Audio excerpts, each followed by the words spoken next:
Hi all, ಹೇಗಿದ್ದೀರಾ ಎಲ್ಲರೂ? Welcome back to my channel. ತುಂಬ ದಿನಗಳಾಯಿತು ವ್ಲಾಗನ್ನು ಅಪ್ಲೋಡ್ ಮಾಡಿರಲಿಲ್ಲ. ತುಂಬ ಜನ ಕೇಳ್ತಾಯಿದ್ರ ಹಾಕಿ ವ್ಲಾಗನ್ನು ಅಪ್ಲೋಡ್ ಮಾಡಿ, ಹೇಗಿದ್ದೀರಾ, ಹೆಲ್ತ್ ಹೇಗಿದೆ, ಯಾಕೆ ವ್ಲಾಗ್ ಹಾಕ್ತಾ ಇಲ್ಲ ಅಂತ ಹೇಳಿ ಸಾಕಷ್ಟು ಕಾಮೆಂಟ್ಸ್ ಬರ್ತಾಯಿತ್ತು. ಬಟ್ ಎಲ್ಲ ಕಾಮೆಂಟಿಗೆ ನನಗೆ ಈಗ ರಿಪ್ಲೈ ಮಾಡಲಿಕ್ಕೆ ಆಗ್ತಾಯಿಲ್ಲ ಸದ್ಯಕ್ಕೆ. ಹಾಗೆ ನಾನು ಅಂದರೆ ಒಂದು 2-3 ದಿನದ ಕ್ಲಿಪ್ಪಿಂಗನ್ನು ಒಟ್ಟಿಗೆ ತೆಗೆದ ನಂತರ ಒಂದು ವ್ಲಾಗ್ ರೀತಿಯಲ್ಲಿ ಮಾಡಿ ಹಾಕ್ತಾ ಇದ್ದೇನೆ. ಸೊ ಇದೆಲ್ಲ ಒಂದೇ ದಿನ ಶೂಟ್ ಮಾಡಿದ್ದಲ್ಲ, ಬೇರೆ ಬೇರೆ ದಿನ ಶೂಟ್ ಮಾಡಿರುವಂಥದ್ದು. ಬಟ್ ಅಂದರೆ ಈಗಿನ ಲೈಫ್ ಹೇಗಿದೆ, ಯಾಕೆ ವೀಡಿಯೋಸ್ ಹಾಕ್ತಾ ಇಲ್ಲ, ಏನೆಲ್ಲ ಅಪ್ಡೇಟ್ಸ್ ಇದೆ ಅದರ ಬಗ್ಗೆ ನಾನು ಇದೇ ವಿಡಿಯೋದಲ್ಲಿ ಶೇರ್ ಮಾಡ್ತೇನೆ. ಕೂತ್ಕೊಂಡು ಒಂದು ವಿಡಿಯೋ ಮಾಡೋದಕ್ಕಿಂತ ಈ ರೀತಿಯಲ್ಲಿ ನೋಡಿದರೆ ನಿಮಗೆ ಕೂಡ ಬೋರ್ ಆಗೋದಿಲ್ಲ ಅಂತ ಹೇಳಿ ಈ ರೀತಿಯ ಒಂದು ವಿಡಿಯೋನ ಹಾಕ್ತಾ ಇರುವಂಥದ್ದು. ಯಾರೆಲ್ಲ ನನ್ನ ಚಾನಲ್ನಲ್ಲಿ ಫಸ್ಟ್ ಟೈಮ್ ವಿಡಿಯೋನ ನೋಡ್ತಾ ಇದ್ದೀರಾ, ನಿಮಗೆ ನನ್ನ ಚಾನಲ್ ಇಷ್ಟ ಆಗ್ತದೆ ಆದರೆ ಬೇರೆ ವಿಡಿಯೋಸ್ ಕೂಡ ಚೆಕ್ ಮಾಡಿ ನೋಡಿ. ಇಷ್ಟ ಆಗ್ತದೆ ಆದರೆ ಲೈಕ್ ಮಾಡಿ, ಸಬ್ಸ್ಕ್ರೈಬ್ ಆಗೋದನ್ನು ಮರಿಬೇಡಿ. ಹಾಗೂ ಬೆಲ್ಲೈಕನನ್ನು ಪ್ರೆಸ್ ಮಾಡೋದ್ರಿಂದ ಫ್ಯೂಚರಲ್ಲಿ ನಾನು ಹಾಕುವ ಎಲ್ಲ ಅಪ್ಡೇಟ್ ವಿಡಿಯೋಸ್ ಕೂಡ ನಿಮಗೆ ಸಿಗ್ತದೆ. ವೀಡಿಯೋಸ್ ಯಾಕೆ ಬರ್ತಾ ಇಲ್ಲ ಅಂತ ಹೇಳಿದರೆ, ಅಬ್ವಿಯಸ್ಲಿ ಡೆಲಿವರಿ ಅಂತೂ ಆಗಲಿಲ್ಲ. ಡೆಲಿವರಿಗೆ ಇನ್ನೂ ಕೂಡ ದಿನ ಇದೆ. ಇನ್ನು ಖಾಲಿ ದಿನ ಲೆಕ್ಕ ಮಾಡುವಂಥದ್ದು, ಅದು ಕೂಡ ದಿನ ಉಂಟಾ ಇಲ್ಲ ಅಂತ ಹೇಳಿ ಸರಿ ಹೇಳಲಿಕ್ಕೆ ಆಗೋದಿಲ್ಲ ಅಂಥ ಒಂದು ಸ್ಟೇಜಲ್ಲಿ ಇದ್ದೇನೆ ನಾನಿವಾಗ. ನನಗಿವಾಗ 9th ಮಂತ್ ನಡೀತಾ ಇರುವಂಥದ್ದು. ಸೆಪ್ಟೆಂಬರ್ ಎಂಡ್ನವರೆಗೆ ನನಗೆ ಟೈಮ್ ಇದ್ದರೂ ಕೂಡ 37 ವೀಕ್ಸ್ ಆಗುವಾಗ ಡೆಲಿವರಿ ಮಾಡಬೇಕು ಅಂತ ಹೇಳಿ ಡಾಕ್ಟರ್ ಕೂಡ ಹೇಳಿದರು. ನಾನು ಲಾಸ್ಟ್ ಬ್ಲಾಗಲ್ಲಿ ಶೇರ್ ಮಾಡಿದ ಹಾಗೆಯೇ ನನ್ನ ಡಾಕ್ಟರ್ ಕೂಡ ಸೆಪ್ಟೆಂಬರ್ 10th ಇರೋದಿಲ್ಲ. ಡಾಕ್ಟರ್ ಸ್ವರ್ಣಲತಾ SDM ಹಾಸ್ಪಿಟಲಲ್ಲಿ ಅವರು ರಜೆಯಲ್ಲಿದ್ದಾರೆ ಅಂತ ಹೇಳಿ ಅವರು ಆಲ್ರೆಡಿ ನನ್ನ ಹತ್ರ ಹೇಳಿದರು. ಹಾಗೆ ಒಂದು 26, 28 ಆ ರೀತಿಯಲ್ಲಿ ಆಗುವಾಗ, ಅಂದರೆ ಆಗಸ್ಟಿನ 26, 28 ಆ ಟೈಮ್ನಲ್ಲಿ ಬಂದು ಜಸ್ಟ್ ಒಮ್ಮೆ ಇನ್ನೊಬ್ಬರು ಡಾಕ್ಟರ್ ಇದ್ದಾರೆ ಅಲ್ವಾ, ಡಾಕ್ಟರ್ ಪ್ರಿಯಾಂಕಾ ಅಂತ ಹೇಳಿ, ಸೊ ಅವ್ರ ಹತ್ರ ಜಸ್ಟ್ ತೋರಿಸಿ ಹೋಗಿ ಅಂತ ಹೇಳಿದರು. ಯಾಕೆಂದರೆ ಈ ಟೈಮ್ನಲ್ಲಿ 9th ಮಂತಲ್ಲಿ ವೀಕ್ಲಿ ವಿಸಿಟ್ ಇರ್ತದೆ ಯೂಶ್ವಲಿ. BP ಎಲ್ಲ ಮಾನಿಟರ್ ಮಾಡ್ತಾ ಇರಬೇಕಲ್ಲ, ಹಾಗಾಗಿ ಸೊ ಆಯಿತು ಅಂತ ಕೂಡ ನಾವು ಸಹ ಹೇಳಿದ್ವಿ. ಅಂದರೆ ಟೈಮ್ ಇದೆ ಅಲ್ವಾ, ನಾನು ಕೂಡ ಅವರು ಅಂದರೆ ಸೆಪ್ಟೆಂಬರ್ 10 ಹೇಗಿದ್ದರೂ ಕೂಡ ಅವರಿಲ್ಲ, ಅದಕ್ಕಿಂತ ಮುಂಚೆನೇ ಹೇಳಿದರು ಅವರು ಒಂದು ಸೆಪ್ಟೆಂಬರ್ 8 ಆಗುವಾಗ ಡೆಲಿವರಿ ಆದರೆ ಒಳ್ಳೆಯದು ಅಂತ ಹೇಳಿ. ಬಟ್ ನಾನು ಸ್ವಲ್ಪ ಎಕ್ಸ್ಟೆಂಡೆಡ್ ಟೈಮ್ ಕೇಳಿದ್ದೆ, ಒಂದು 15th ನಂತರ ಎಲ್ಲ ಮಾಡುವ ಅಂತ ಹೇಳಿ. ಯಾಕೆಂದರೆ ಅಟ್ಲೀಸ್ಟ್ 38 ವೀಕ್ಸ್ವರೆಗೆ ಇಟ್ಕೊಳ್ಳುವ ಅಂತ ಹೇಳಿ ನನ್ನ ಒಂದು ಐಡಿಯಾ ಇದ್ದಂಥದ್ದು. ಹಾಗೆ ಅವರು ಕೂಡ ಅಗ್ರಿ ಮಾಡಿದರು, ಏನು ತೊಂದರೆ ಇಲ್ಲಾದರೆ ಇಡುವ, ಪ್ರಾಬ್ಲಮ್ ಆಗಲಿಕ್ಕಿಲ್ಲ ಏನು ಸಹ. ಹಾಗೆ ಅಂದರೆ ನಾನು ಕೂಡ ಹಾಗೆಯೇ ನನ್ನ ಬಾಡಿಯನ್ನು ಮೇಂಟೈನ್ ಮಾಡಬೇಕು ಅಂತ ಅವರು ಸಹ ಹೇಳಿದರು. ಸೊ ಅದೇ ಒಂದು ಪ್ಲ್ಯಾನ್ ಪ್ರಕಾರ ನಾವಿದ್ದಂಥದ್ದು. ಆಗಸ್ಟ್ 8 ಅಥವಾ 9 ನಾನು ಲಾಸ್ಟ್ ಟೈಮ್ ಅವರನ್ನು ವಿಸಿಟ್ ಮಾಡಲಿಕ್ಕೆ ಅಂತ ಹೋಗಿದ್ದೆ. ನಾನು ವಿಡಿಯೋ ಏನು ಕೂಡ ಮಾಡಲಿಲ್ಲ, ಏಕೆಂದರೆ ಇತ್ತೀಚಿನ ದಿನಗಳಲ್ಲಿ ನನಗೆ ನನ್ನ ಎನರ್ಜಿ ಲೆವೆಲ್ ಯಾವ ರೀತಿಯಲ್ಲಿದೆ ಅಂತ ಹೇಳಿದರೆ, 0ಗಿಂತ ಕಡಿಮೆ ಏನಾದರೂ ಉಂಟಾ ಅಂತ ಕೇಳಿದರೆ ಹಾಗೆಯೇ ನನ್ನ ಒಂದು ಎನರ್ಜಿ ಲೆವೆಲ್ ಇರುವಂಥದ್ದು. ಈಗ ಇನ್ನೊಂದು ಪ್ರಾಬ್ಲಮ್ ಏನಾಗಿದೆ ಅಂತ ಹೇಳಿದರೆ, ನಮ್ಮ ಅತ್ತೆ ಕೂಡ ಅಲ್ಲಿ ಹಳೆ ಮನೆ ಹತ್ರ ಹೋಗಿ ಅಲ್ಲಿ ಮನೆಯನ್ನು ಕ್ಲೀನ್ ಮಾಡ್ತಾಯಿದ್ರು. ಆ ಟೈಮ್ನಲ್ಲಿ ನೆಲದಲ್ಲಿ ನೀರಿದ್ದಿದ್ದು ಅದನ್ನು ಕ್ಲೀನ್ ಮಾಡಲಿಕ್ಕೆ ಹೋಗಿ ಜಾರಿ ಬಿದ್ದು ಅವರ ಕೈದು ರೆಸ್ಟ್ ಇದೆ ಅಲ್ವಾ, ಅಲ್ಲಿ ಕ್ರ್ಯಾಕ್ಸ್ ಕೂಡ ಬಂದಿದೆ. ಹಾಗೆ ಅವರಿಗೆ ಕೂಡ 15 ಡೇಸಿಗೆ ಅಂತ ಹೇಳಿ ಪ್ಲಾಸ್ಟರನ್ನು ಹಾಕಿದ್ದಾರೆ. ಅದನ್ನಿನ್ನು ತೆಗಿಲಿಕ್ಕೆ 15 ಡೇಸ್ ಅಂತ ಹೇಳಿದರು. ಸೊ ಅವ್ರು ಬಿದ್ದು ಕೂಡ ಆಲ್ಮೋಸ್ಟ್ ಈಗ 15 ಡೇಸ್ ಆಗ್ತಾ ಬಂತು ಈ ವೀಕಲ್ಲಿ. ಹಾಗೆ ನಾನು ಯಾವುದು ಕೂಡ ಅಪ್ಡೇಟ್ಸನ್ನು ನಿಮಗೆ ಕೊಟ್ಟಿರಲಿಲ್ಲ. ಈಗ ಮನೆಯಲ್ಲಿ ನಾನು, ಹಸ್ಬೆಂಡ್, ಮಕ್ಕಳು ಮಾತ್ರ ಇರುವಂಥದ್ದು. ಮಾವ ಇದ್ದಾರೆ, ನಾವೇ ಇರುವಂಥದ್ದು, ಅತ್ತೆ ಇಲ್ಲ. ಹಾಗೆ ನಾನು ಅತ್ತೆ ಇರುವಾಗ ಹೇಗೋ ಮೇಂಟೈನ್ ಆಗ್ತಾಯಿತ್ತು ಮನೆ. ಬಟ್ ಈಗ ಹೇಗಾಗಿದೆ ಅಂತ ಹೇಳಿದರೆ, ನಾವು ಹೆಲ್ಪ್ಲೆಸ್ ಅಂತ ಹೇಳ್ತೇವಲ್ಲ, ಆ ರೀತಿಯ ಒಂದು ಫೀಲಿಂಗ್. ಯಾಕೆಂದರೆ ನನಗಂತೂ ತೀರಾ ಆಗ್ತಾಯಿಲ್ಲ. ಈ 9th ಮಂತ್ ಎಂಟರಾದ ನಂತರ ನನ್ನ ಅವಸ್ಥೆ ಅಂತ ಹೇಳಿದರೆ, ಇವಾಗ ಫಸ್ಟಿಂದ ಕೂಡ ನಾನು ಎನರ್ಜೆಟಿಕ್ ಆಗಿದೆ. ನಿಮಗೆ ಕೂಡ ಗೊತ್ತಿರ್ಬೋದು, ನಾನು ಎಷ್ಟು ಕೆಲಸ ಮಾಡ್ತಾಯಿದ್ದೆ, ಪ್ರತಿಯೊಂದನ್ನು ನಾನೇ ಮೇಂಟೈನ್ ಮಾಡ್ತಾಯಿದ್ದೆ. ಬಟ್ ಈ 9th ಮಂತ್ ನನಗೆ ಯಾವಾಗ ಎಂಟರಾದೆ ನೋಡಿ, ಆಗಿಂದ ನನಗೆ ಶುರುವಾಯಿತು. ನಿಜ ಹೇಳಬೇಕಂತ ಹೇಳಿದರೆ, ಈಗಿನ ಒಂದು ಫುಡ್ಡಿಗೆ, ಈಗಿನ ಒಂದು ಲೈಫ್ ಸ್ಟೈಲಿಗೆ 3rd ಪ್ರೆಗ್ನೆನ್ಸಿ ಅದು ಇಷ್ಟು ಫಟಾಫಟ್ ಅಂತ ಹೇಳಿ 3rd ಪ್ರೆಗ್ನೆನ್ಸಿಯನ್ನು ಕ್ಯಾರಿ ಮಾಡುವಂಥದ್ದು ಅಷ್ಟು ಈಸಿ ಅಲ್ವೇ ಅಲ್ಲ. ಯಾರಾದರೂ ಪ್ಲ್ಯಾನ್ ಮಾಡ್ತಾ ಇದ್ದೀರಾದರೆ ಫಟಾಫಟಾಗಿ 3 ಮಕ್ಕಳು ಆಗಲಿ, ಅಥವಾ ಒಂದು ಗಂಡೇ ಬೇಕು ಅಥವಾ ಹೆಣ್ಣೆ ಬೇಕು ಅಂತ ಟ್ರೈ ಮಾಡ್ತಾ ಇರೋರಿದ್ದರೆ, ಎಷ್ಟು ನಿಮ್ಮದು ಏಜ್ ಕೂಡ ಮ್ಯಾಟರ್ ಆಗ್ತದೆ. ಬಟ್ ನೀವು ಎಷ್ಟು ಹೆಲ್ದಿಯಾಗಿದ್ದರೆ, ನಿಮ್ಗೆ ಎಷ್ಟು ಸಪೋರ್ಟ್ ಇದೆ ಅಂತ ಹೇಳಿ ಮೊದಲು ನೋಡ್ಕೊಳ್ಳಿ. ಯಾಕೆ ಅಂತ ಹೇಳಿದರೆ, ಫಸ್ಟ್ ಟ್ರೈಮೆಸ್ಟರ್ ಮತ್ತು ಸೆಕೆಂಡ್ ಟ್ರೈಮೆಸ್ಟರ್ ಪರವಾಗಿಲ್ಲ, ಬಟ್ ಥರ್ಡ್ ಟ್ರೈಮೆಸ್ಟರಲ್ಲಿ ನಿಮಗೆ ತುಂಬ ಪ್ರಾಬ್ಲಮ್ ಆಗ್ತದೆ, ಸ್ಪೆಷಲಿ ಸಿ ಸೆಕ್ಷನ್ ಆಗಿರೋರಿಗೆ. ನನಗೆ ಸಿ ಸೆಕ್ಷನ್ ಆಗಿರೋದ್ರಿಂದ ಇಷ್ಟೊಂದು ಕಷ್ಟ ಆಗ್ತಾ ಇರುವಂಥದ್ದು.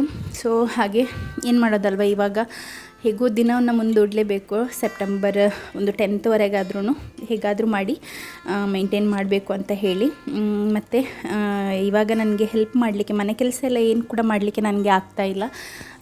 ಅಂದರೆ ಚಿಕ್ಕ ಚಿಕ್ಕ ಕೆಲಸಗಳನ್ನು ನಾನೇ ಮಾಡ್ಕೊಳ್ತೇನೆ, ಬಟ್ ಗುಡಿಸಿ ಒರೆಸಲಿಕ್ಕೆ ಒಬ್ಬರು ಬರ್ತಾ ಇದ್ದಾರೆ ನನಗೆ ಹೆಲ್ಪ್ ಮಾಡಲಿಕ್ಕೆ ಅಂತ ಹೇಳಿ. ಮತ್ತು ಅಡುಗೆ ಕೂಡ ನಮ್ಮ ನೇಬರ್ ನಮ್ಮ ಜೊತೆ ಶೇರ್ ಮಾಡ್ತಾ ಇದ್ದಾರೆ. ಅವರು ಕೂಡ ಕೆಲಸಕ್ಕೆಲ್ಲ ಹೋಗುವಂಥದ್ದು, ಹಾಗಾಗಿ ಫುಲ್ ಟೈಮ್ ಅವರಿಗೆ ಬರಲಿಕ್ಕಾಗೋದಿಲ್ಲ. ಹಾಗೆ ಅವ್ರು ನನಗೆ ಸ್ವಲ್ಪ ಈ ಸಾರನ್ನೆಲ್ಲ ಕೊಟ್ಟು ಹೆಲ್ಪ್ ಮಾಡ್ತಾ ಇದ್ದಾರೆ. ಯಾಕೆಂದರೆ ನನಗೆ ಕೆಲವೊಂದು ದಿನ ಯಾವ ರೀತಿಯಲ್ಲಿ ಆಗ್ತದೆ ಅಂತ ಹೇಳಿದರೆ, ಒಂದು ಮೀನು ಸಾರಿಗೆ ಖಾರವನ್ನು ನಾನು ತೆಗಿಬೇಕಾದ್ರೆ ಒಂದು 5 ಸಲ 6 ಸಲ ಹೋಗಿ ಸ್ವಲ್ಪ ಕೆಲಸ ಮಾಡುವಂಥದ್ದು, ಸ್ವಲ್ಪ ಫ್ರೈ ಮಾಡುವಂಥದ್ದು, ಇಡುವಂಥದ್ದು, ಪುನಃ ಮಿಕ್ಸಿಗೆ ಹಾಕಬೇಕಾದ್ರೆ ಪುನಃ ಒಮ್ಮೆ ಹೋಗುವಂಥದ್ದು, ಹಾಕಿ ಬರುವಂಥದ್ದು, ಪುನಃ ಮಲಗುವಂಥದ್ದು, ಆ ರೀತಿಯ ಒಂದು ಅವಸ್ಥೆ ಆಗಿದೆ. ಅದೇ ಹೇಳುವಂಥದ್ದು, ಹೆಲ್ಪ್ ಇಲ್ಲದೆ ಇದ್ದರೆ ತುಂಬ ಕಷ್ಟ ಆಗ್ತದೆ. ಈಗ ಅತ್ತೆ ನಾನು ಇಬ್ಬರು ಇದ್ದಿದ್ದರೆ ಹೇಗೂ ಒಂದು ಮೇಂಟೈನ್ ಆಗ್ತಿತ್ತು, ಬಟ್ ಅವರಿಗೆ ಕೂಡ ಏನು ಮಾಡಲಿಕ್ಕಾಗೋದಿಲ್ಲ. ಹಾಗೆ ನನಗೆ ಅವ್ರದ್ದು ಬಟ್ಟೆ ವಾಶ್ ಮಾಡಲಿಕ್ಕೆ ಅಥವಾ ಅವ್ರದ್ದು ಕೆಲಸ ಮಾಡಿಕೊಡಲಿಕ್ಕೆ ನನಗೆ ಆಗೋದಿಲ್ಲ. ಹಾಗೆ ಅವರು ಮಗಳ ಮನೆಗೆ ಹೋಗಿದ್ದಾರೆ, ಮಂಗಳೂರಲ್ಲಿದ್ದಾರೆ. ಸೊ ಈಗ ನಾವೇ ಇರುವಂಥದ್ದು ಇಲ್ಲಿ ಮನೆಯಲ್ಲಿ. ಹಾಗೆ 9th ಮಂತ್ ಎಂಟರ್ ಆಗಿ ಸ್ವಲ್ಪ ದಿನಗಳ ನಂತರ ಒಂದು ದಿನ ನೈಟ್ ನನಗೆ ನಾನೊಂದು 7:30 ಆ ರೀತಿಯಿಂದ ಒಬ್ಸರ್ವ್ ಮಾಡ್ತಾ ಇದ್ದೆ. ಮಗು ತಿರುಗ್ತಾನೆ ಇರಲಿಲ್ಲ ಹೊಟ್ಟೆಯಲ್ಲಿ. ಊಟ ಮಾಡಿದ್ದೆ, ಬಿಸಿ ನೀರು ಕುಡಿದೆ, ಐಸ್ ಕ್ರೀಮ್ ತಿಂದೆ, ಎಂತ ಮಾಡಿದರೆ ಸಹ ಮಗು ಮೂಮೆಂಟೇ ಮಾಡ್ತಾ ಇರಲಿಲ್ಲ. ನಾನು ಆವಾಗ ಅಂದ್ಕೊಂಡೆ, ದೇವರೇ ಏನಾಯಿತು ಅಂತ ಹೇಳಿ. ಯಾಕೆಂದರೆ ಇಷ್ಟು ಆಸೆಯಿಂದ ಇಷ್ಟು ದಿನ ಮೇಂಟೈನ್ ಮಾಡಿಕೊಂಡು ಬಂದು ಸಡನ್ನಾಗಿ ಇಲ್ಲಿಂದ ಉಜಿರೆ ಹೋಗಲಿಕ್ಕೆ ಸಹ 1-1.5 ಗಂಟೆ ಬೇಕು. ಈಗ ಇಷ್ಟು ದಿನ ಈ ರೀತಿಯಲ್ಲಿ ಇದ್ದು ಇಷ್ಟು ಆ್ಯಕ್ಟಿವ್ ಇದ್ದ ನನ್ನ 3 ಮಕ್ಕಳು ಕೂಡ ನನ್ನ ಹೊಟ್ಟೆಯಲ್ಲಿರುವಾಗ ತುಂಬ ಆ್ಯಕ್ಟಿವ್ ಇದ್ದಂಥದ್ದು. ಹಾಗೆ ಈ ಮಗು ಕೂಡ ತುಂಬ ಆ್ಯಕ್ಟಿವ್. ನನಗೆ ಮಲಗಲಿಕ್ಕೇ ಬಿಡ್ತಾ ಇರಲಿಲ್ಲ. ಬಟ್ ಅವತ್ತಿನ ದಿನ ನಾನು ಹೋಗಿ ನೈಟ್ ಮಲಗಿದೆ, ಪ್ರೇಯರ್ ಮಾಡಿಕೊಂಡೆ ಹೋಗಿ ಮಲಗಿದೆ. ಆದರೂ ಕೂಡ ಮೂಮೆಂಟ್ ಇಲ್ಲ, ಸ್ವಲ್ಪ ಕೂಡ ಮೂಮೆಂಟ್ ಆಗ್ತಾ ಇರಲಿಲ್ಲ. ಹಾಗೆ ನಾನು 12:15ವರೆಗೆ ಕಾದೆ. ಹಸ್ಬೆಂಡ್ ಕೂಡ ಫ್ಯಾಕ್ಟ್ರಿಲಿದ್ದರು, ಅಂದರೆ ಈಗ ಲೇಟ್ ನೈಟ್ವರೆಗೆ ಕೆಲಸ ಇದ್ದದ್ರಿಂದ ಅವರು ಕೂಡ ಬಂದಿರಲಿಲ್ಲ. ನಾನು ಮಕ್ಕಳು ಮಾವ ಮಾತ್ರ ಇದ್ದಿದ್ದು. ಹಾಗೆ ಅವರೆಲ್ಲರೂ ಕೂಡ ಮಲಗಿದ್ರು, ಮಕ್ಕಳು ಕೂಡ ಮಲಗಿದ್ರು. ಬಟ್ ನನಗೆ ಮಗು ತಿರುಗದೆ ನನಗೆ ಸಮಾಧಾನನೇ ಇಲ್ಲ. ಯಾಕೆಂದರೆ ನನ್ನ ಹೊಟ್ಟೆಯಲ್ಲಿರೋ ಮಗು ಈಗ ಜೀವ ಇದೆಯಾ ಇಲ್ಲ ಅಂತ ಹೇಳಿ ಸಹ ನನಗೆ ಕನ್ಫರ್ಮ್ ಮಾಡಲಿಕ್ಕೆ ಬೇರೆ ನನಗೆ ಏನೂ ಕೂಡ ಇಲ್ಲ ಅಲ್ಲ. ನಾನು ಆದಷ್ಟು ಎಲ್ಲ ರೀತಿಯ ಟ್ರಿಕ್ಸನ್ನು ಟ್ರೈ ಮಾಡಿ ನೋಡಿದೆ. ಐಸ್ ಪ್ಯಾಕನ್ನು ಇಟ್ಟು ನೋಡಿದೆ ಹೊಟ್ಟೆ ಮೇಲೆ, ಆದರೂ ಕೂಡ ಮೂಮೆಂಟ್ ಆಗಲಿಲ್ಲ. ಕೊನೆಗೆ ಒಂದು 12:15 ಆಗುವಾಗ ನಾನು ಯೂಶ್ವಲ್ ಅಂದರೆ ಲೆಫ್ಟ್ ಲ್ಯಾಟ್ರಲ್ ಪೊಸಿಷನಲ್ಲಿ ಮಲಗೋದಲ್ವ ನಾವು, ಲೆಫ್ಟಲ್ಲಿ. ಸೊ ಅದನ್ನು ಚೇಂಜ್ ಮಾಡಿ ನಾನು ರೈಟಲ್ಲಿ ಮಲಗಿ, ಅಂದರೆ ಹೊಟ್ಟೆಯನ್ನು ಆದಷ್ಟು ಅಡಿಗೆ ಹಾಕಿ ಬೆಡ್ಡಿಗೆ ತಾಗಿಸಿ ಮಲಗಿ, ಅಂದರೆ ಟೈಟ್ ಇಕ್ಕಟ್ಟು ರೀತಿಯಲ್ಲಿ ಮಾಡಿ ಟ್ರೈ ಮಾಡಿದ್ದೆ. ಆಗ ಮಗು ತಿರುಗಿ ಇನ್ನೊಂದು ಸೈಡಿಗೆ ಬಂತು. ಅದಾದ ನಂತರ ನನಗೆ ಸಮಾಧಾನ ಆಯಿತು. ಆ ದಿನ ಮತ್ತು ಅದರ ಹಿಂದಿನ ದಿನ ಎಲ್ಲ ನನಗೆ ಮೂಮೆಂಟ್ಸ್ ಕಡಿಮೆ ಫೀಲ್ ಆಗ್ತಾಯಿತ್ತು. ಹಾಗೆ ನೆಕ್ಸ್ಟ್ ಡೇನೇ ನಾವು ಹಾಸ್ಪಿಟಲಿಗೆ ಕಾಲ್ ಮಾಡಿದಾಗ ಹಾಸ್ಪಿಟಲ್ ಅವ್ರು ಹೇಳಿದರು, ಬನ್ನಿ ನೀವು ಟೆಸ್ಟಿಗೆ, ಬಟ್ ಡಾಕ್ಟರ್ ಇಲ್ಲ, ನೀವು ತೋರಿಸುವ ಡಾಕ್ಟರ್ ಇಲ್ಲ. ಇದು ಆಲ್ಮೋಸ್ಟ್ ಆದದ್ದು 21st 22nd ಆ ರೀತಿಯಲ್ಲಿ ಏನೋ ಆದಂಥದ್ದು, ಇದು ಆಗಸ್ಟಿನ. ಹಾಗೆ ಅವರು ಹೇಳಿದರು, ಬಟ್ ತುಂಬ ವೆಯ್ಟ್ ಮಾಡಬೇಕಾಗಿ ಬರ್ತದೆ ಆಲ್ರೆಡಿ, ಅಂದರೆ ಪೇಷಂಟ್ಸ್ ಇದ್ದಾರೆ ಅಂತ ಹೇಳಿ. ಹಾಗೆ ನಾವು ಹೋಗುವಾಗ ಸಹ ಲೇಟಾಯಿತು. ಇಲ್ಲಿಂದ ನಾವೊಂದು ಮಧ್ಯಾಹ್ನ ನಂತರ ಹೊರಟಂಥದ್ದು. ಮಧ್ಯಾಹ್ನ ನಂತರ ಹೋಗಿ ನಾವು ಅಲ್ಲಿ ರೀಚ್ ಆಗುವಾಗ 4:30 ಆಯಿತು. ಡಾಕ್ಟ್ರು ಕೂಡ ಹೋಗಿದ್ದರು. ಅದಾದ ನಂತರ ನಾವು ನಾನಂದರೆ ಮಕ್ಕಳನ್ನು ಹಸ್ಬೆಂಡ್ ನೋಡ್ತಾ ಇದ್ರಲ್ಲ, ಹಾಗೆ ಹಸ್ಬೆಂಡ್ ಹತ್ರ ಹೇಳಿದೆ, ನಾನೇ ಹೋಗಿ ಬರ್ತೇನೆ ಅಂತ ಹೇಳಿ ಹೋಗಿ ಅಲ್ಲಿ ಕೇಳುವಾಗ ಡಾಕ್ಟರ್ ಇರಲಿಲ್ಲ. ಹಾಗೆ ಮತ್ತೆ ಎಮರ್ಜೆನ್ಸಿಗೆ ತೋರಿಸಲಿಕ್ಕೆ ಹೇಳಿದರು. ಆ ಟೈಮ್ನಲ್ಲಿ ನನಗೆ ಮೂಮೆಂಟ್ ಆಗ್ತಾಯಿತ್ತು. ನೆಕ್ಸ್ಟ್ ಡೇ ಮೂಮೆಂಟ್ಸ್ ಇತ್ತು, ಬಟ್ ಇಂಟೆನ್ಸಿಟಿ ಏನಿದೆ ನೋಡಿ, ಅಂದರೆ ನಮಗೆ ಗೊತ್ತಾಗುವಂಥದ್ದು ಅದು ತುಂಬಾ ಕಡಿಮೆ ಇತ್ತು. ಹಾಗೆ ನಾನು ಇನ್ನು ರಿಸ್ಕ್ ಬೇಡ, ಯಾಕೆಂದರೆ ಮನೆಗೆ ಹೋಗಿ ಪುನಃ ಒಮ್ಮೆ ಹಾಗೆ ಆಯಿತು ಅಥವಾ ಮೂಮೆಂಟ್ಸ್ ಯಾಕೆ ಡಲ್ ಆಗಿದೆ ಅಂತ ಹೇಳಿ ಸಹ ಗೊತ್ತಾಗಬೇಕಲ್ಲ, ಏನಾದರೂ ತೊಂದರೆ ಇದೆಯಾ ಅಥವಾ ಏನಾಗಿದೆ ಅಂತ ಹೇಳಿ ಗೊತ್ತಾಗಲ್ಲ ಹೊಟ್ಟೆ ಒಳಗಿರೋದ್ರಿಂದ. ಹಾಗೆ ಅಂದರೆ ನಮ್ಮ ಒಂದು ಮದರ್ಲಿ ಇನ್ಸ್ಟಿಂಕ್ಟ್ ಅಂತ ಹೇಳಿ ಇರ್ತದೆ ಅಲ್ವಾ, ಏನೋ ಸರಿ ಇಲ್ಲ ಅಂತ ಹೇಳಿ ನಮ್ಮ ಮನಸ್ಸಲ್ಲಿದ್ದರೆ ಮತ್ತು ನಮಗೆ ಅದು ಸಮಾಧಾನನೇ ಇರೋದಿಲ್ಲ. ಹಾಗಾಗಿ ನಾನು ಎಮರ್ಜೆನ್ಸಿಗೆ ಹೋಗಿ ಅಲ್ಲಿ ಫೈಲೆಲ್ಲ ಮಾಡಿಸಿದಾಗ NST ಮಾಡಲಿಕ್ಕೆ ಹೇಳಿದರು. ಡಾಕ್ಟರ್ ಮತ್ತೆ ಬರ್ತಾರೆ NST ಮಾಡಿ ಅಂತ ಹೇಳಿ. NST ಅಂದರೆ ಹೊಟ್ಟೆಗೆ ಬೆಳಿಟ್ ಹಾಕಿ ಟೆಸ್ಟ್ ಮಾಡ್ತಾರೆ ಅಲ್ವಾ, ಸೊ ಅದನ್ನು ಮಾಡಲಿಕ್ಕೆ ಹೇಳಿದರು. ಹಾಗೆ NSTಗೆ ಹೋದಾಗ ಬೆಲ್ಟ್ ತೆಗೆಯುವವರೆಗೆ ಒಂದೇ ಒಂದು ಮೂಮೆಂಟ್ ಕೂಡ ನನಗೆ ಗೊತ್ತಾಗುವ ರೀತಿಯಲ್ಲಿ ಆಗಲಿಲ್ಲ. ಮತ್ತು ಕಾಂಟ್ರಾಕ್ಷನ್ಸ್ ಕೂಡ ಇರಲಿಲ್ಲ. ಕಾಂಟ್ರಾಕ್ಷನ್ಸ್ ನನಗೆ ಬರ್ತಾಯಿತ್ತು, ಎಲ್ಲೋ ಒಮ್ಮೆ ದಿನದಲ್ಲಿ 1 ಸಲ ಅಥವಾ 2 ದಿನಕ್ಕೊಮ್ಮೆ ಹೊಟ್ಟೆ ಗಟ್ಟಿಯಾದ ರೀತಿಯಲ್ಲಿ ಆಗುವಂಥದ್ದು. ಅದು ಅಂದರೆ ಫಾಲ್ಸ್ ಕಾಂಟ್ರಾಕ್ಷನ್ಸ್ ಬರ್ತದೆ ಯೂಶ್ವಲಿ 8.5 ಮಂತ್ ಅಥವಾ 9 ಮಂತೆಲ್ಲ ಆಗುವಾಗ ಸ್ಟಾರ್ಟ್ ಆಗ್ತದೆ. ಅಂದರೆ ನಮ್ಮ ಬಾಡಿ ನಮ್ಮನ್ನು ಲೇಬರಿಗೆ ಅಂತ ಹೇಳಿ ಪ್ರಿಪೇರ್ ಮಾಡುವಂಥದ್ದು. ಅದು ನನಗೆ ಆಲ್ರೆಡಿ 2 ಪ್ರೆಗ್ನೆನ್ಸಿ ಇದ್ದದ್ರಿಂದ ಗೊತ್ತಾದ್ದರಿಂದ ನಾನು ಅಷ್ಟೊಂದು ಕೇರ್ ಮಾಡಲಿಲ್ಲ. ಅಂದರೆ ಅದ್ರ ಫ್ರೀಕ್ವೆನ್ಸಿ ನಾವು ನೋಡಬೇಕು. ಆಗಾಗ ಬರ್ತಾ ಇದೆ ಆದರೆ it's a sign of labour ಅಂತ ಹೇಳಿ. ಬಟ್ ಆ ರೀತಿಯಲ್ಲಿ ಇರದೇ ಇದ್ದದ್ರಿಂದ ಅದನ್ನು ನಾನು ಅಷ್ಟು ಕೇರ್ ಮಾಡಲಿಲ್ಲ. ನೆಕ್ಸ್ಟ್ ನಾನು ಹೋಗಿ NST ಮಾಡಲಿಕ್ಕೆ ಹೇಳಿದರು. ಅಲ್ಲಿ PG ಡಾಕ್ಟರ್ ಏನಿದ್ರು ಅವರು. ಹಾಗೆ NSTಗೆ ಅಂತ ಹೇಳಿ ಬಿಲ್ಲೆಲ್ಲ ಮಾಡಿ ಇವಾಗ ಮೇಲೆ ಫ್ಲೋರಿಗೆ ಅಂತ ಹೇಳಿ ಹೋಗ್ತಾ ಇದ್ದೇನೆ. ಮೇಲೆ ಬರ್ತಿಂಗ್ ಸೆಂಟರ್ ಮತ್ತು OT ಅದೆಲ್ಲ ಹತ್ರನೇ ಇರುವಂಥದ್ದು. ಮತ್ತು ರೂಮ್ಸ್ ಕೂಡ ಅದೇ ಫ್ಲೋರಲ್ಲಿ ಇರುವಂಥದ್ದು, 2nd ಫ್ಲೋರಲ್ಲಿ. ಹಾಗೆ ನನಗೆ 2nd ಫ್ಲೋರಿಗೆ ಬರಲಿಕ್ಕೆ ಹೇಳಿದರು. ಈ ಟೇಬಲ್ ಮೇಲೆ ಮಲಗಿದವರಿಗೆ ಎಲ್ಲ ನೆನಪಾಗ್ಬೋದು. ಸೊ ಇಲ್ಲಿ ನನಗೆ ಲೇಬರ್ ವಾರ್ಡಿಗೆ ಕರ್ಕೊಂಡು ಬಂದರು. ಈ ರೀತಿ 2 ಟೇಬಲ್ ಇತ್ತು. ಸಿಯೋನ್ನ ಟೈಮ್ನಲ್ಲಿ ನನಗೆ ನಾರ್ಮಲ್ ಡೆಲಿವರಿ ಟ್ರೈ ಮಾಡುವಾಗ ಇದೇ ರೀತಿಯ ಇದಕ್ಕಿಂತ ಸಪೂರದ ಟೇಬಲ್ ಮೇಲೆ ಮಲಗಲಿಕ್ಕಿತ್ತು. ಸೊ ನನಗೆ ಅದೆಲ್ಲ ಹಳೆ ಮೆಮರೀಸ್ ಎಲ್ಲ ಒಮ್ಮೆ ರಿಕಾಲ್ ಆಯಿತು. ಹಾಗೆ ಸಂಜೆ ಆದದ್ರಿಂದ ಯಾರು ಕೂಡ ಇರಲಿಲ್ಲ ಪೇಷಂಟ್ಸ್. ನನಗೂ ಬಂದೊಬ್ಬರು ನರ್ಸ್ NSTದು ಇದನ್ನೆಲ್ಲ ಪ್ರೋಬನ್ನೆಲ್ಲ ಹಾಕಿ ಹೋದರು. ಮತ್ತು ನನಗೆ ಈ ಒಂದು ಇದನ್ನು ಕೊಟ್ಟಿದ್ದರು. ಇದರಲ್ಲಿ ನಮಗೆ ಮೂಮೆಂಟ್ಸ್ ಆಗುವಾಗ ಪ್ರೆಸ್ ಮಾಡಲಿಕ್ಕೆ ಯೂಶ್ವಲಿ ಸ್ಟ್ರೈಟೆಲ್ಲ ಮಲಗಿದರೆ ಮಗುವಿಗೆ ಅಂದರೆ ತಿರುಗಲಿಕ್ಕೆ ಜಾಗ ಸಾಕಾಗೋದಿಲ್ಲ ಅಲ್ಲ. ಹಾಗೆ ಮಕ್ಕಳು ಮೂಮೆಂಟನ್ನು ಮಾಡ್ತಾರೆ. ಬಟ್ ನನಗೆ ಒಂದೇ ಒಂದು ಮೂಮೆಂಟ್ ಗೊತ್ತಾಗಲಿಲ್ಲ. ಬೆಲ್ಟನ್ನು ರಿಮೂವ್ ಮಾಡುವಾಗ ಒಂದು ಮೂಮೆಂಟ್ ಆಯ್ತು ಅಷ್ಟೇ. ಸೊ ಅದಾದ ನಂತರ ನನಗೆ ವೆಯ್ಟ್ ಮಾಡಲಿಕ್ಕೆ ಹೇಳಿದರು ಹೊರಗೆ ಕೂತ್ಕೊಳ್ಳಿಕ್ಕೆ.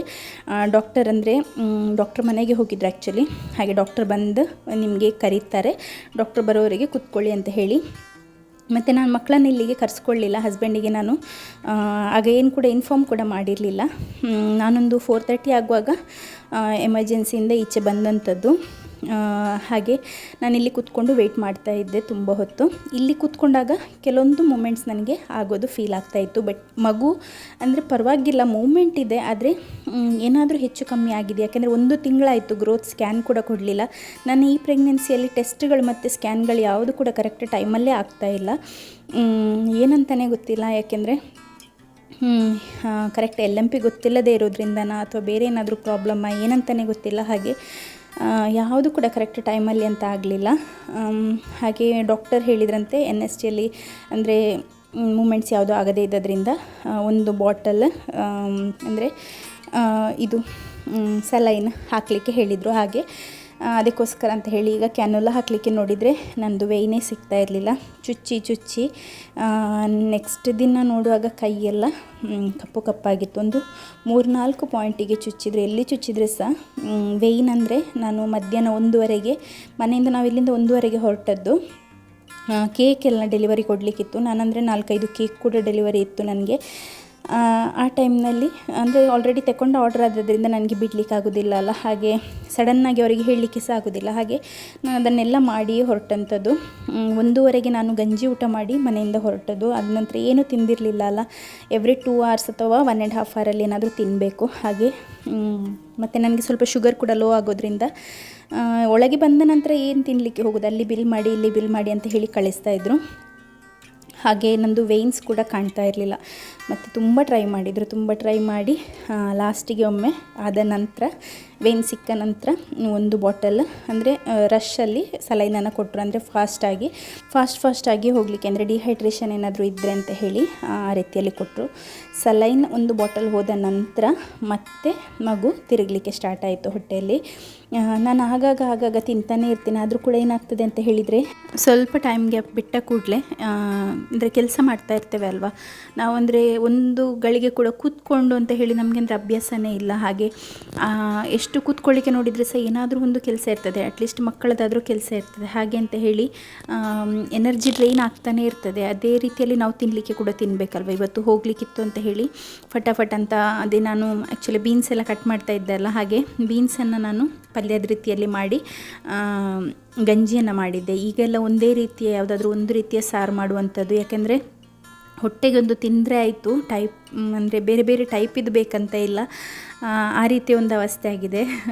ಸೊ ಹಾಗೆ ಅಲ್ಲಿಂದ ಹೊರಟು ಬಂದಾಗ ತಿಂದದಲ್ವ, ಅದಾದ ನಂತರ ಒಂದು ಬಾಟಲ್ ಸಲೈನ್ ಹಾಕಿದ ನಂತರ ಮಗು ತಿರುಗಲಿಕ್ಕೆ ಸ್ಟಾರ್ಟ್ ಆಯಿತು. ಅದಾದ ನಂತರ ಪುನಃ ರಿಪೀಟೆಡ್ NST ಮಾಡಲಿಕ್ಕೆ ಹೇಳಿದರು. ಹಾಗೆ ನೆಕ್ಸ್ಟ್ ಪುನಃ ರಿಪೀಟ್ ಮಾಡಿದಾಗ ಅದರಲ್ಲಿ ಬೇಬಿ ಮೂಮೆಂಟ್ಸ್ ಇತ್ತು. ಅದಾದ ನಂತರ ಡಾಕ್ಟ್ರ್ ಬಂದರು.